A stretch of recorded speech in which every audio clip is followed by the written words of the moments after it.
ஹரே கிருஷ்ண கிருஷ்ண கிருஷ்ண ஹரே ஹரே, ஹரே ராமா ராமா ராமா ஹரே ஹரே. குட்டி கதைகள் 1125. இங்கு மிக மிக மோசமான அயோக்கியர்களை தெய்வீக நிலைக்கு கொண்டு வந்த கௌரங்கரின் லீலையினை காண்போம். முன்பு ஒரு சமயம் பகவான் கௌரங்கர் நித்யானந்தரை ஹரிதாசரின் வீடு வீடாகச் சென்று நவதீபத்தில் இருக்கும் ஒவ்வொரு இடமும் பகவான் கிருஷ்ணரை வழிபடும்படியும் அவரது புனித திருநாமங்களை உச்சரிக்கும்படியும் மேலும் அவரது போதனைகளை கற்கும்படியும் கெஞ்சி கேட்பதற்காக அனுப்புவார். ஒரு முறை அவ்வாறு பிரச்சாரம் செய்து கொண்டு இருக்கையில் குடிகாரர்கள் என்றும் மாமிசம் உண்பவர்கள் எனவும் கொடூர குற்றவாளிகளிலே மிக மிக மோசமானவர்கள் என கெட்ட பெயர் எடுத்து இருந்த ஜகாய் மதாய் என்ற இரு சகோதரர்களை சந்திக்க நேர்ந்தது. திவ்யமான கருணையின் கடலாக திகழும் பகவான் நித்யானந்தர் அந்த அயோக்கியர்களை விடுவிக்க விரும்பி பகவான் கிருஷ்ணரின் திருநாமத்தை உச்சரிக்கும்படி அவர்களை வேண்டிக் கொண்டார். அதற்கு பிரதிபலனாக மதாய் மண் பானையின் ஒரு துண்டை எடுத்து ரத்தம் கொட்டும் அளவிற்கு நித்யானந்த பிரபுவின் தலையில் அடித்து விட்டான். இதற்கு பின்பு ஜகாய் அவனை தடுக்க முயன்றார். தனது சுய வாழ்வை விட பிரியமான பகவான் நித்யானந்தர் தாக்கப்பட்ட செய்தியை கேட்டவுடன் கோபம் கொண்ட கௌரங்கர் அந்த இடத்திற்கு விரைந்து வந்து ஜகாய் மதாயை கொள்வதற்காக தனது நித்தியமான ஆயுதமான சுதர்சன சக்கரத்தை அழைத்தார். பகவான் கிருஷ்ணரின் ஆவேசத்தை கண்ட ஜகாய் வருத்தம் தெரிவித்து மன்னிப்பு கோரி கெஞ்சினான். ஆனால் மதாய் அவ்வாறு செய்ய கிடையாது. எனவே நித்யானந்தர் பகவான் சைத்தன்யரை தடுக்க வேண்டி இருந்தது. எம்பெருமானே, தயவு செய்து இவனை கொன்று விடாதீர்கள். தாழ்ந்தவர்கள், இழிவானவர்கள், பரிதாபகரமான பாவிகள் அனைவரையும் காப்பதற்காக நாம் இந்த உலகிற்கு வந்து இருக்கின்றோம். நாம் ஜகாய் மதாயை உயர்த்த வேண்டும். அவ்வாறு செய்தால் தாழ்ந்தவர்களை தூய்மைப்படுத்துபவர்கள் பதித்த பாவனா என்ற நமது நல்ல பெயரை நாம் காப்பாற்றுவோம். மற்ற யுகங்களில் நாம் பல்வேறு அரக்கர்களை கொன்று இருக்கின்றோம். தற்போது நாம் இந்த இரு பாவிகளையும் விடுவிப்போமாக என்றார் அவர். பகவான் கௌரங்கர் அவர்கள் இருவரையும் தங்களது பாவச் செயல்களை விட்டுவிட்டு பகவான் கிருஷ்ணரின் புனித திருநாமங்களை உச்சரிக்க வேண்டும் என்ற நிபந்தனையுடன் மன்னித்து விட்டார். அன்றைய நாள் முதல் நவதீபத்தின் முன்னாள் தீவிரவாதிகளான இவர்கள் உயர்ந்த பக்தர்கள் என பிரபலம் அடைந்து விட்டார்கள். இந்த நிகழ்ச்சி பகவான் சைத்தன்யரின் புகழ் மேன்மேலும் பரவுவதற்கு காரணமாய் இருந்தன. ஒரு பக்தன் தாழ்மையுடனும் பொறுமையுடனும் இருந்து தனக்கு எதிரான எந்த ஒரு விரோதமான செயல் ஆனாலும் அதனை கண்டிப்பாக மன்னிக்க வேண்டும். என்றாலும் கிருஷ்ணருக்கோ அல்லது அவரது பக்தருக்கோ எதிரான அபராதங்களை அவன் சகித்து கொள்ளக்கூடாது, மாறாக கோபம் அடைய வேண்டும் என்பதனை இந்த லீலையின் மூலம் பகவான் மெய்ப்பித்தார். ஒரு நாள் சங்கீர்த்தனத்திற்கு பின்பு பகவானும் அவரது பக்தர்களும் மிகுந்த களைப்படைந்து ஓய்வு எடுப்பதற்காக அமர்ந்தார்கள். கௌரங்கர் ஒரு மாங்கொட்டை ஊன்றிய போது உடனடியாக அது பழத்தினால் சுமையேற்றப்பட்ட ஒரு மரத்தினை போன்று வளர்ந்து விட்டது. அந்த மாயகரமான மரத்திலிருந்து ஒரு வருட காலத்திற்கு பக்தர்கள் தினமும் பழங்களை அனுபவித்தார்கள். மற்றொரு மாலையில் பக்தர்கள் சங்கீர்த்தனத்தை துவக்குவதற்கு சற்று முன்பு திடீரென இடி, மின்னல், கனத்த மேகங்கள் தோன்றி புயல் காற்று தாக்குவதற்கான எச்சரிக்கையை விடுவித்தன. ஆனால் பகவான் கௌரங்கர் தனது கரங்களில் கரத்தாளங்களை எடுத்துக்கொண்டு மேல் உலகங்களில் இருக்கும் தேவர்களை வழி நடத்துவது போன்று விண்ணை மேல் நோக்கி பார்த்து ஹரே கிருஷ்ணா என உச்சரிக்க துவங்கினார். மேகங்கள் எவ்வளவு விரைவாக கூடியதோ அவ்வளவு விரைவாக களைவதைக் கண்ட பக்தர்கள் ஆடினார்கள், பாடினார்கள் மற்றும் ஆனந்தத்தில் குதித்தார்கள். இப்பொழுது சச்சி தேவி தனது இல்லத்தில் கிருஷ்ண பலராமர் விக்கிரகங்களை வழிபடுவது வழக்கம். ஒரு இரவில் நித்தாய் கௌரங்கரும் நித்யானந்தரும் கிருஷ்ண பலராமருக்காக அவள் தளிகை செய்து இருந்த நைவேத்தியங்களை எடுத்துக்கொள்ள வந்து இருப்பது போன்று கனவு கண்டாள். அந்த கனவில் கிருஷ்ணரும் பலராமரும் அவர்களை தடுக்கின்றனர். நீங்கள் என்ன செய்கின்றீர்கள்? இது எங்களுக்கு உரித்தான நைவேத்தியம். நிமாயும் நித்தாயும் பதிலளித்தார்கள், இல்லை இல்லை, கலியுகத்தில் நாங்கள் தான் கிருஷ்ணரும் பலராமரும், எனவே நாங்கள் இந்த உணவை எடுத்துக்கொள்கின்றோம். மறுநாள் நிமாய்க்கும் நித்தாய்க்கும் பிரசாதம் பரிமாறும்போது அவர்கள் இருவரும் இளஞ்சிறுவர்களான கிருஷ்ண பலராமரை போன்று மாற்றமடைந்து தன்னால் அளிக்கப்படுபவைகளை மகிழ்ச்சியுடன் ஏற்றுக்கொள்வதை சச்சி தேவி கண்டுகொண்டாள். இதனை கண்ட அவள் ஆனந்தத்தால் மூர்ச்சை அடைந்து விட்டாள். இப்படியாக இருக்கும் சமயம் ஒரு நாள் பொன்றிக் பொன்றிக் என கௌரங்கர் கூப்பிடத் துவங்கிய போது அவரது பக்தர்கள் பகவான் கிருஷ்ணர் யாரை கூப்பிடுகின்றார் என வியப்படைந்தார்கள். தனது நெருங்கிய பக்தரான பொன்றிக் வித்யாநிதி கிழக்கு வங்காளத்தில் இருக்கும் சட்டா கிராமத்தில் இருந்து நவதீபத்திற்கு விரைவில் வரப்போகிறார் என கௌரங்கர் விளக்கமளித்தார். முகுந்த தத்தரும் சட்டா கிராமத்திலிருந்து வந்தவர் என்ற காரணத்தினால் அவர் பொன்றிக் வித்யாநிதியின் உயர்ந்த குணங்களை நன்கு அறிந்து இருந்தார். பொன்றிக்காக வித்யாநிதி நவதீபத்தை வந்து அடைந்த பின்பு கதாத பண்டிதரிடம் ஒரு வைஷ்ணவரை சந்திக்க விரும்புகின்றீரா என முகுந்தர் வினவினார். தான் எப்பொழுதுமே வைஷ்ணவர்களை சந்திப்பதற்கு ஆவலுடன் இருப்பதாக உறுதிப்படுத்தினார் கதாதர். பொன்றிக் வித்யாநிதியின் வீட்டை அடைந்த அவர்கள் அவர் தனது சேவர்களால் விசிறி விடப்பட்ட வண்ணம் ஒரு பெரிய வெள்ளைக்கட்டிலில் அமர்ந்து இருப்பதை கண்டார்கள். மென்மையான பட்டினால் அவர் அலங்கரிக்கப்பட்டு இருந்தார். அவரது நீண்ட சுருள் முடியானது வாசனை திரவியங்களால் நறுமணம் ஊட்டப்பட்டு இருந்தன. மேலும் அவ்வப்போது அவர் வெற்றிலையை வெள்ளி தாம்பூலத்தில் உமிழ்ந்து கொண்டு இருந்தார். அவர் கட்டுக்கோப்பான பிரம்மச்சாரியாக இளம் கதாதர் சந்தேகம் அடைந்து விட்டார். அவர் நினைத்தார், இந்த மனிதர் ஒரு வைஷ்ணவரை போன்று எனக்கு தெரிய கிடையாது. இவர் உலகத்தை சுகிப்பவர் போன்று தெரிகின்றார். கதாதரின் மனதை உணர்ந்து கொண்ட முகுந்தர் ஸ்ரீமத் பாகவதத்திலிருந்து ஸ்ரீ கிருஷ்ணரின் பெருமைகளை வர்ணிக்கக்கூடிய ஒரு பதத்தை பாடியதன் மூலம் பொன்றிக் வித்யாநிதியை பரவசான்பில் கட்டுப்பாடு அற்ற நிலைக்கு உட்படுத்தினார். பொன்றிக் வித்யாநிதி தனது இருக்கையிலிருந்து கீழே விழுந்து விட்டார். தடியை போன்ற அவரது கைகளும் கால்களும் ஒன்றோடொன்று மோதிக்கொண்டன. பின்பு அவர் இங்கும் அங்கும் கிருஷ்ணா கிருஷ்ணா என கதறியவாறு ஓடினார். யாராலும் அவரை கட்டுப்படுத்த முடிய கிடையாது. இப்பொழுது கதாதர் சிந்தித்தார், பொன்றிக்கின் உயர்ந்த நிலையை அங்கீகரிக்க நான் தவறிவிட்டேன். அவரை ஒரு சாதாரண பௌதியவாதி என கருதியதன் மூலம் நான் அபராதம் இழைத்து விட்டேன். எவ்வாறு என்னால் இதை ஈடு செய்ய முடியும்? ஆன்மீக முன்னேற்றத்திற்கு ஆன்மீக குருவை ஏற்றுக்கொள்வது என்பது அத்தியாவசியமாக இருப்பினும் இதுவரை நான் முறையாக தீட்சை அளிக்கப்பட கிடையாது. நான் எனது வாழ்வை பொன்றிக் வித்யாநிதியிடம் அர்ப்பணித்து என்னை அவரது சிஷ்யன் ஆக்கும்படி அவரிடம் வேண்டிக் கொள்வேன். இறுதியில் பொன்றிக் வெளிப்புற உணர்வுக்கு திரும்பியவுடன் கதாதரின் சமாதானத்தை முகுந்தர் அவரிடம் முன்வைத்தார். அதனை பூரண சம்மதத்துடன் ஏற்றுக்கொண்ட பொன்றிக் இத்தை தகுதி வாய்ந்த சிஷ்யனை பெறுவதனால் தன்னை அதிர்ஷ்டக்காரன் என பிரகடனம் செய்தார். அவர் நவதீபத்தில் வசித்து வந்த கற்று அறிந்த பிராமணரான தேவானந்த பண்டிதர் பெரும் சபையில் ஸ்ரீமத் பாகவதத்திலிருந்து உபன்யாசம் அளிப்பது வழக்கம். ஒருமுறை தேவானந்தரின் உபன்யாசத்தை சீவாச பண்டிதர் கேட்டபோது கிருஷ்ண பிரேமியினால் மூழ்கடிக்கப்பட்டு சப்தமாக அழத் துவங்கிவிட்டார். சீவாசரின் திவ்யமான நிலையை உணர்ந்து கொள்ளாமல் தேவானந்தரின் மாணவர்கள் சீவாசரை சபையில் இருந்து அப்புறப்படுத்தி விட்டார்கள். தேவானந்தர் அவர்களை தடுக்காமல் பொறுமையுடன் கவனித்தார். மாயாவாதியான இருந்ததனால் ஸ்ரீமத் பாகவதத்தின் சாராம்சத்தை தேவானந்தரால் புரிந்து கொள்ள முடிய கிடையாது. மேலும் பக்த பாகவதும் கிரந்த பாகவதும் சம அளவில் புனிதமானவை என்பதை அறிந்து கொள்ள தவறிவிட்டார்.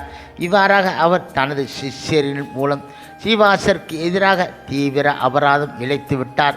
சில நாட்களுக்கு பின்பு சைத்தன்ய மகாபிரபு தேவானந்தின் வீட்டை கடந்து செல்ல நேரிட்ட போது ஸ்ரீமத் பாகவதத்திற்கு மாயாவாத அடிப்படையில் விளக்க உரை அளிக்கும் காரணத்தினால் பகவான் அவரை கடுமையாக கண்டித்து விட்டார். ஸ்ரீ சைத்தன்ய மகாபிரபு மீதோ அல்லது தூய பக்தி சேவையான பாதையின் மீதோ குறைவான நம்பிக்கை கொண்டு இருந்த தேவானந்தர் குறுகிய காலத்திற்கு பின்பு சிறந்த பக்தரான வக்ரேஸ்வர பண்டிதரிடம் இருந்து கிருஷ்ண விஞ்ஞானத்தை விளக்கமாக கேட்டதினால் மனம் மாறி வைஷ்ணவ தத்துவத்தின்படி ஸ்ரீமத் பாகவதத்திற்கு விளக்கம் அளிக்க தூண்டப்பட்டார் அவர். விஸ்வம்பரது ஆன்மீக மறுமலர்ச்சி நவதீபத்தின் இந்துவாசிகளை அவர்களது பௌதிக மயக்கத்தை தாண்டி குலுக்கியது. நகரம் முழுவதும் சிறிய குழுக்களாக கூடும் மக்கள் தங்களது வீடுகளில் புனித திருநாமத்தை உச்சரிப்பார்கள். ஆனால் நவதீபத்தை சார்ந்த வைதிகமான பிராமணர்கள் கௌரங்கரை ஒரு அபாயம் என கருதினார்கள். அவர்களை பொறுத்தவரை கௌரங்கர் இதற்கு முன்பு ஒரு நல்ல இளைஞனாக இருந்தார். ஆனால் கயாவிலிருந்து திரும்பி வந்ததில் இருந்து பைத்தியமாகி இந்து மதத்தை உடைத்து கொண்டு இருக்கிறார். எவ்வாறு ஒருவன் தெருக்களுக்கு சென்று பலதரப்பட்ட ஜாதியைச் சேர்ந்த மக்களுடன் இணைந்து கடவுளின் திருநாமத்தை உச்சரிக்க முடியும்? இது அனைத்து மத பழக்கங்களையும் நிச்சயமாக கெடுத்துவிடும் என்றார்கள். அந்த பகுதியின் நீதிபதியாக பொறுப்பு வகித்து இருந்த இஸ்லாமைச் சேர்ந்த காஜியிடம் சென்று பிராமணர்கள் புகார் கூறினார்கள். உடனே சங்கீர்த்தனம் நிறுத்தப்பட வேண்டுமென அவர் கட்டளையிட்டார். வலுவான கீர்த்தனம் வெளியாகி கொண்டு இருந்த ஒரு வீட்டுக்குள் அவரை நுழைந்து மிருதங்கத்தை உடைத்து விட்டார். அங்கு வசிப்பவர்களிடம் கீர்த்தனம் செய்வதை நிறுத்தாவிட்டால் கொடிய பின் விளைவுகளை சந்திக்க நேரிடும் என எச்சரிக்கையும் விடுவித்தார். அவர் தனது சாதகர்களின் மனத்தளர்ச்சியை கண்ட நிமாய் உறுதியளித்தார். பயப்பட வேண்டாம், இன்று இரவு நாம் ஒரு மிகப்பெரிய சங்கீர்த்தன குழாமை ஏற்படுத்துவோம். எப்படிப்பட்ட காட்சி நம்மை நிறுத்த முயல்வான் என்பதை பார்க்கலாம் என்றார் அவர். அன்று மாலை கௌரங்கர் காஜியின் வீட்டை நோக்கி நவதீபத்தின் தெருக்கள், சந்துக்கள் மற்றும் கங்கைக்கரையின் வழியாக மாபெரும் பேர் அணி ஒன்றை நடத்தி சென்றார். நிமாயின் சாதகரில் சிலர் காஜியின் வீட்டையும் தோட்டத்தையும் அழிக்க துவங்கிவிட்டார்கள். ஆனால் நிமாய் அவர்களை தடுத்து காஜியை சந்திக்க தூது அனுப்பினார். விரோதமான நினைப்புடன் தான் வர கிடையாது என விளக்கமளித்து காஜியை சமாதானப்படுத்திய நிமாய் அதன் பின்பு அவருடன் நீண்ட நேரம் விவாதித்தார். நிமாய் வேத சாஸ்திரங்களின் அடிப்படையில் பேசியபோது காஜி குரானை விவரித்தார். முடிவில் பசுவதையானது மதத்தின் உண்மையான கோட்பாடுகளுக்கு எதிரானது என்பதை ஒப்புக்கொண்ட காஜி கௌரங்கரிடம் சத்தியம் அளித்தார். நானோ அல்லது எனது எந்த ஒரு சந்ததியினரோ ஒருபோதும் தங்களின் சங்கீர்த்தன இயக்கத்திற்கு தடையாக இருக்க மாட்டோம். பின்பு நவதீபத்தின் தெருக்களின் வழியை சென்ற சங்கீர்த்தன அணிவகுப்பில் அவரும் இணைந்து கொண்டார். அவர் இப்படியாக இருக்கும் சமயம் ஒருமுறை ஊர்ப்புறத்தில் சுற்றி கொண்டு இருந்த பகவான் கௌரங்கர் சில இடையர்களின் வீட்டிற்கு விஜயம் செய்து பாலினால் செய்யப்பட்ட இனிப்புக்கள் சிலவற்றை உண்டார். அருகில் இருந்த குளத்தை நோக்கி அவர் நடந்தபோது அங்கே ஒரு பயங்கரமான முதலை வசிக்கிறதென இடையர்குல மனிதர்கள் அவரை எச்சரித்தார்கள். ஆனால் கௌரங்கர் பயப்பட கிடையாது. முதலை கண்ட அவர் தனது அழகிய தாமரை திருப்பாதைகளை நீட்டி மிருகத்தின் தலையில் வைத்தார். உடனே அந்த முதலை ஒரு ஜொலிக்கக்கூடிய தெய்வீக உருவை மேற்கொண்டு விளக்கம் கூறியது. எனது முந்தைய பிரிவில் நான் குறும்புக்கார இளம் சிறுவனாக இருந்தேன். ஒரு முறை நீரில் நின்று காயத்ரி மந்திரத்தை ஜபித்து கொண்டு இருந்த ஒரு முனிவரின் கால்களை இழுத்து விட்டேன். அதன் பின்பு அவர் என்னை முதலையாகும்படி சபித்து விட்டார். நான் மன்னிப்பு கோரிய போது அவர் பதிலளித்தார், கவலைப்படாதே, விரைவில் பகவான் கிருஷ்ணர் இங்கு கௌரங்கராக தோன்றி தனது திருப்பாத கமலங்களினால் தொட்டு உன்னை விடுவிப்பார் என்றார் அவர். சில சமயங்களில் சூரிய உதயத்திற்கு முன்பாக கௌரங்கர் தனது பக்தர்களை அருகில் இருக்கும் நகரங்கள் மற்றும் கிராமங்களின் வழியாக சங்கீர்த்தன பேரணி போன்று அழைத்துச் செல்வார். மிருதங்கங்கள் மற்றும் கரத்தாளங்களின் சப்தத்திற்கு அவர் பாதையெங்கும் பாடினார். அவரது உடல் பரவசத்தில் நடுங்கும். அவரது திருப்பாத சலங்கைகள் இனிமையாக ஒளி எழுப்பும். பக்தர்கள் முகுந்தா, மாதவா, யாதவா, ஹரி என பகவான் கிருஷ்ணரின் திருநாமங்களை சப்தமாக அழைப்பார்கள். நகரவாசிகளை அவ்வாறே செய்யச் சொல்லி வேண்டுவார்கள். அவர்கள் மற்றவர்கள் இடம் வினவுவார்கள், ஏன் நீங்கள் உங்களது வாழ்வை பயனின்றி வெறுமனே சரீரத்தை பராமரிப்பதில் வீணாக்குகின்றீர்கள்? மனித வாழ்வு அளிக்கக்கூடிய அரிய வரம் என்னவென்று உங்களுக்கு தெரியாதா? அன்னை யசோதைக்கு பிரியமான பகவான் கிருஷ்ணரை வழிபடவில்லை என்றால் நீங்கள் மிக இருண்ட அறியாமைக்குள் வீழ்வீர்கள். தற்போது சூரியன் உதயமாகிறது. நீங்கள் மற்றொரு சுறுசுறுப்பான நாளிற்கு தயார் செய்து கொண்டு இருக்கின்றீர்கள். ஆனால் ஒவ்வொரு சூரிய உதயமும் அஸ்தமனமும் உங்கள் வாழ்வை எவ்வாறு குறைக்கின்றது என்பதை நீங்கள் உணர தவறிவிட்டீர்கள். உங்கள் கிருதயத்தின் பிரபுவாகிய பகவான் ஸ்ரீ கிருஷ்ணரை வழிபடுவதில் நீங்கள் ஏன் மும்முரமாக கிடையாது? இந்த வாழ்வு தற்காலிகமானது, துன்பங்களும் அபாயங்களும் இருப்பதாகும். எனவே தங்களின் தினசரி காரியங்களை செய்வதுடன் பகவான் கிருஷ்ணன் புனித திருநாமத்திடம் தஞ்சம் அடையுங்கள். சர்வ வசீகரம் உடைய பகவான் கிருஷ்ணனின் திருநாமம் உயிர்வாளிகளுக்கு வரம் அளிப்பதற்காக எழும்பி இருக்கின்றன. அனைத்து அமிர்தங்களின் சாரமான அந்த புனித திருநாமத்திடம் தஞ்சம் அடையுங்கள். 14 உலகங்களிலும் இந்த திருநாமத்தை தவிர சிறந்தது ஒன்றும் கிடையாது என்றார்கள். ஸ்ரீவாச பண்டிதரின் வீட்டிற்கு அருகே வசித்து வந்த ஒரு இஸ்லாமிய தையல்காரர் ஸ்ரீவாசரது குடும்பத்திற்கு துணிகளை தைப்பது வழக்கம். ஒரு நாள் சைத்தன்ய மகாபிரபு ஆடுவதை பாடுவதை காணும் அளவிற்கு அதிர்ஷ்டம் பெற்று இருந்த அவர் அதனால் வசீகரிக்கப்பட்டார்.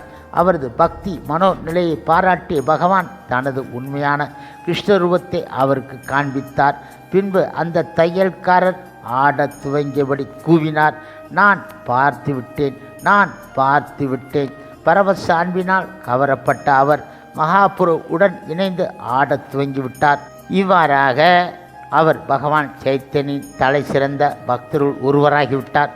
நிறைய தேவர்கள், பிற உலகத்து வாசிகள் உட்பட எண்ணில் அடங்காத மக்கள் கௌரங்கரை காண அவரது வீட்டிற்கு வருவார்கள். அவர்கள் அனைவரையும் மரியாதையுடன் வரவேற்றி இனிய குரலில் பகவான் கௌரங்கர் அறிவுறுத்துவார், பகவான் கிருஷ்ணரை வழிபடுங்கள், அவரது திவ்ய திருநாமங்களை உச்சரியுங்கள், பாடுங்கள். எவரும் பகவான் கிருஷ்ணரை தவிர வேறு எதையும் நினைக்கக்கூடாது. நீங்கள் எல்லாம் உண்மையிலே என் மீது பற்றுதல் கொண்டு இருக்கின்றீர்களே, ஆனால் கிருஷ்ணரை தவிர வேறு எந்த விஷயத்தையும் விவாதிக்க வேண்டாம். உண்ணும் போதோ உறங்கும் போதோ அல்லது விழித்து இருக்கும் போதோ இரவு பகல் முழுவதும் எப்போதும் பகவான் கிருஷ்ணரை மட்டும் நினைத்து இருங்கள், அவரது திருநாமங்களை உச்சரியுங்கள் என்றார் அவர். இப்படியாக இருக்கும் சமயம் ஒரு நாள் வீட்டில் அமர்ந்திருந்த நிமாய் கோபி கோபி கோபி கோபி என உச்சரித்தபடி கோபியர்களின் குணங்களை தியானித்து கொண்டு இருந்தார். சில சமயங்களில் பகவான் கிருஷ்ணரிடம் கோபியர்கள் கொண்டு இருந்த அன்பின் ஆன கோப எண்ணத்தில் அவர் ஆழ்ந்திருந்தார். அவர் சந்திக்க வந்த மாணவன் சவால் விடுவித்தான். ஏன் நீர் கோபி என உச்சரிக்கின்றீர்கள் என கேட்டான். ஏன் பகவான் ஸ்ரீ கிருஷ்ணரின் திருநாமத்தை உச்சரிக்கக்கூடாது? பகவான் கிருஷ்ணர் உடனான காதல் சண்டையின் போது ஒரு கோபிக்கு இருக்கக்கூடிய சுய உரிமை உணர்வில் மூழ்கியிருந்த கௌரங்கர் ஒரு குச்சியை பிடித்து, பகவான் கிருஷ்ணரின் திருநாமத்தை கூறாதே, பகவான் கிருஷ்ணரிடம் எங்களுக்கு எந்த உறவும் கிடையாது என கத்தியபடி அந்த மாணவனை அடித்தார். தப்பி ஓடிய அந்த மாணவன் தனது நண்பர்களை அடைந்து அவர்களிடம் கூறினான். அவன் இப்பொழுது நிமாய் பண்டிதர் மிக தற்பெருமை கொண்டவராகிவிட்டார். மதிப்புமிக்க பிராமண குடும்பத்தில் இருந்து வந்த நான் அவருக்கு நல்ல அறிவுரை வழங்கி கொண்டு இருந்தேன். எனினும் அவர் என்னை அடிக்க விரும்பிவிட்டார். நிமாய் இதுபோன்ற நடத்தையில் மீண்டும் எப்பொழுதாவது ஈடுபட்டு விட்டால் அனைவரும் இணைந்து அவருக்கு பாடம் கற்பிக்கும்படி அடிக்கலாம் என அந்த மாணவர்கள் முடிவு செய்து விட்டார்கள். இப்படியாக பெரும்பாலான மக்கள் அவரை ஒரு சாதாரண மனிதனாக கருதியதுடன் ஹரே கிருஷ்ண உச்சாடனத்தை பரப்புவதன் மூலம் உலகில் இருக்கும் ஒவ்வொருவரையும் விடுதலை பெறச் செய்யும் அவரது எண்ணத்தை புரிந்து கொள்ள கிடையாது. பகவான் சைத்தன்யர் நினைத்தார், நான் சந்நியாசம் ஏற்றுக்கொண்டு விட்டால் மக்கள் எனது போதனைகளை தீவிரமாக ஏற்றுக்கொள்வார்கள். குறைந்தபட்சம் அவர்கள் ஒரு சந்நியாசிக்கு வந்தனம் செலுத்துதல் என்னும் நல்ல பழக்கத்தை பின்பற்றி என் முன் விழுந்து வணங்குவார்கள். நான் புருஷோத்தமராகிய முழுமுதற் கடவுள் ஆகையால் என் முன் சாஷ்டாங்கமாக விழுந்து வணங்குவதால் அவர்களும் பயனடைவார்கள். மேலும் சந்நியாசம் எடுப்பதன் மூலம் நான் குடும்ப பொறுப்புகளில் இருந்து விடுதலை பெற்று எங்கும் பயணம் செய்து பிரச்சாரம் செய்ய தடை அற்றவனாகி விடுவேன். இவ்வாறாக சந்நியாசம் ஏற்றுக்கொண்டு உலகம் முழுவதையும் காப்பாற்ற தீர்மானித்து விட்டார் பகவான் சைத்தன்யர். இப்பொழுது தங்களின் பிரியமான நிமாயை இழப்பதை முன்னிட்டு பக்தர்கள் திகில் அடைந்தார்கள். எல்லோருக்கும் மேலாக அவரின் தாய் அவளது பிரியமான மகன் இடமிருந்து பிரிகின்றோம் என்ற நினைப்பினால் மிக மிக துக்கம் அடைந்தாள். எனினும் கௌரங்கர் அவளை சமாதானப்படுத்தினார். அன்னையே, தயவு செய்து அர்த்தமற்ற துன்பங்களால் பாதிக்கப்படவோ அல்லது பேராசைத்தனம், கோபம், பொய், தற்பெருமை அல்லது அறியாமைக்கு உட்படவோ வேண்டாம். உண்மையில் தாங்கள் யார், தங்களின் மகன் யார், தங்களின் தந்தை யார் என்பதை தயவு செய்து கருத்தில் கொள்ளுங்கள். உனது, எனது என்ற பொய்யான பட்டத்தினால் ஏன் துக்கப்படுகின்றீர்கள்? பெண் என்பவள் யார்? ஒருவருடைய கணவன் யார்?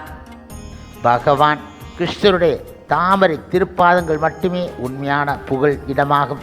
பகவான் கிருஷ்ணர் மட்டுமே தந்தையும் ஒரே நண்பரும் ஆவார். பகவான் கிருஷ்ணரே பூரண பகவான், அவரே உயர்ந்த பொக்கிஷம். பகவான் கிருஷ்ணர் இல்லாமல் அனைத்துமே பயனற்றவை. பகவான் கிருஷ்ணன் மாய சக்தியினால் கட்டுண்டு முழு உலகம் ஒரு இயந்திரத்தைப் போல கட்டுப்படுத்தப்பட்டு இருக்கின்றது. தற்பெருமையினாலும் பொய் அகங்காரத்தினாலும் ஒவ்வொருவரும் துன்பப்படுகின்றார்கள். தனது செயல்களின் விளைவுகளை கருத்தில் கொள்பவன் புண்ணியமான முறையில் நடக்க முடிவு செய்வான். இருப்பினும் அவனது கர்ம விளைவுகள் அவனை மறுபிறவில் பந்தப்படுத்துகின்றன. பகவான் கிருஷ்ணரை மறந்த அத்தகைய முட்டாள் ஜட உலகில் வெவ்வேறு சரீரங்களை ஏற்கின்றான். 14 லோகம் முழுவதும் பயணம் செய்த பின்பு ஒருவன் இறுதியாக மனித வாழ்வின் அரிதான தன்மைகளை புரிந்து கொள்கின்றான். இத்தகைய தற்காலிகமான அபாயம் நிரம்பிய ஜட இருப்பினை ஒரு க்ஷணத்தில் அழித்துவிட முடியும். மனித வாழ்வின் அரிய தன்மையினை சரியாக உணர்ந்து ஒருவன் பகவான் கிருஷ்ணருக்கு கண்டிப்பாக சேவை செய்து அறியாமையில் இருந்து விடுதலை பெற வேண்டும். இந்த சரீரங்கள் பகவான் கிருஷ்ணருக்கு சேவை செய்வதற்காக மட்டுமே உரித்தானவை ஆகும். மேலும் அவ்வாறு செய்வதனால் ஒருவன் முக்தி அடைகின்றான். எளிமையாக பகவான் கிருஷ்ணரிடம் அன்பு செலுத்துவதன் மூலம் தாங்கள் பிறப்பு, இறப்பு, முதுமை, நோய் என்னும் சுழற்சியில் இருந்து விடுதலை பெறுகின்றீர்கள். அன்னையே, தாங்கள் என் மீது கொண்டு இருந்த பற்றிற்கு பதிலாக பகவான் கிருஷ்ணன் மீது பற்று கொண்டு இருந்தீர்கள். ஆனால் எண்ணில் அடங்காத அளவிற்கு பலன் அடைந்து இருப்பீர்கள் என்றார் அவர். முழுமுதற் கடவுள் மற்றும் பரம புருஷ பகவான் ஸ்ரீ கிருஷ்ணரே உண்மையான நண்பன் மற்றும் நலன் விரும்பி பகவான் கிருஷ்ணரின் தாமரை திருப்பாதங்கள் மீது தூய அன்பை தங்களது வாரிசுகளுக்கு அளிக்கக்கூடியவர்களே உண்மையான தாயும் தந்தையும் ஆவார்கள். எனது இருதயம் பகவான் கிருஷ்ணர் இடந்து பிரிந்ததினால் அழுகின்றது.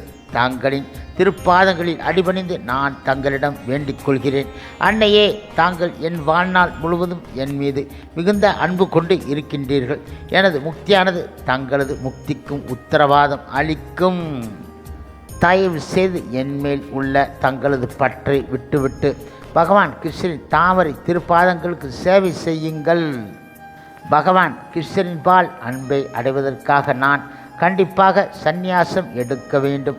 பின்பு நான் கிருஷ்ண பிரேமி எனும் பொக்கிஷத்தை பல்வேறு நாடுகளுக்கு எடுத்துச் செல்வேன். மற்ற தாய்மார்களின் மகன்கள் வெறுமனே துக்கத்தையும் மரணத்தையும் விளைவிக்கக்கூடிய தங்கம், வெள்ளி போன்ற தற்காலிகமான பொக்கிஷங்களை கொண்டு வருகின்றார்கள். செல்வத்தையும் ஐஸ்வர்யங்களையும் அனுபவிப்பது வாழ்வின் குறிக்கோள் கிடையாது என்றார் அவர். பகவான் கிருஷ்ணரின் பாலான அன்பானது இந்த உலகிலும் அடுத்த உலகிலும் நித்தியமானது மற்றும் அழிக்க முடியாதது. ஒருவன் ஒவ்வொரு வாழ்விலும் தாய் தந்தையரை பெறுகின்றான். ஆனால் அரிதாகவே ஒருவன் ஆன்மீக குருவையும் பகவான் கிருஷ்ணரையும் அடைகின்றான். இந்த மனித வாழ்வில் ஒருவன் குருவிற்கும் பகவான் கிருஷ்ணருக்கும் சேவை செய்வதன் முக்கியத்துவத்தை உணர்ந்து கொள்ள வேண்டும். ஆன்மீக குருவை ஏற்றுக்கொள்ளாத ஒருவன் ஒரு பறவை அல்லது பூச்சியை விட சிறந்தவன் கிடையாது என்றார் அவர். குறுகிய காலத்திற்கு பின்பு கேசவ பாரதி என்ற பெயருடைய சந்நியாசி நவதீபத்திற்கு வருகை புரிந்தார். பகவான் சைத்தன்யர் சந்நியாசம் எடுப்பது குறித்து அவரிடம் ஆலோசனை செய்தார். கேசவ பாரதி புறப்பட்ட உடனே பகவான் சைத்தன்யர் நள் இரவில் ரகசியமாக வீட்டை விட்டு வெளியேறி கங்கை நீந்தி கடந்து கேசவ பாரதியிடம் சந்நியாசம் பெறும் நினைப்புடன் நவதீபத்திற்கு வடக்கே 35 கிலோமீட்டருக்கு மேலுள்ள கட்பாவை நோக்கி முன்னேறினார் அவர். சந்நியாசம் எடுப்பதற்கு முன்பு நிமாயின் தலை சவரம் செய்யப்பட்டு இருக்க வேண்டும். அழகிய நிமாய் தனது நீண்ட சுருளான பளபளப்பான கருங்கேசத்தை இழக்க இருப்பதைக் கண்ட உள்ளூர் மக்கள் அவருக்கு சந்நியாசம் அளிக்க வேண்டாமென கேசவ பாரதி அறிவுறுத்த முயன்றார்கள். சவர தொழிலாளியால் கூட பகவான் கௌரங்கரின் சிரத்தை சவரம் செய்ய முன் வர கிடையாது. குழுமியிருந்த அனைவரும் விரைவில் நிகழவுள்ள பகவான் இடமிருந்து பிரிவின் வழியினால் தோற்கடிக்கப்பட்டு இருந்தார்கள். ஆனால் கௌரங்கர் தீர்மானமாக இருந்தார். அவர் மற்ற மக்களை கிருஷ்ண உணர்வுக்கு தூண்டக்கூடியவர் என்ற பொருள் கொண்ட ஸ்ரீ கிருஷ்ண சைத்தன்யர் என்ற சந்நியாச திருநாமத்தை கேசவ பாரதி அவர் கழித்தார். அதன் பின்பு உடனடியாக ஸ்ரீ கிருஷ்ண சைத்தன்யர் ஸ்ரீமத் பாகவதத்தில் இருந்து பின்வரும் பதத்தை உச்சரித்த வண்ணம் விருந்தாவனத்தை நோக்கி புறப்பட்டார். பகவான் கிருஷ்ணரின் தாமரை திருப்பாதங்களுக்கான சேவை ஸ்திரமாக நிலைத்து இருப்பதன் மூலம் அறியாமை என்னும் கடக்க இயலாத கடலை நான் கடந்து விடுவேன். பரமபுருஷ பகவானின் பக்தியில் அசைக்க இயலாமல் நிலை பெற்று இருந்த முந்தைய ஆச்சாரியர்களால் இந்த முறை அங்கீகரிக்கப்பட்டு இருக்கின்றது. ஹரே கிருஷ்ண ஹரே கிருஷ்ண கிருஷ்ண கிருஷ்ண ஹரே ஹரே, ஹரே ராமா ராமா ராமா ஹரே ஹரே. சில பிரபுபாதரின் சேவை இஸ்கான் பக்தர்கள்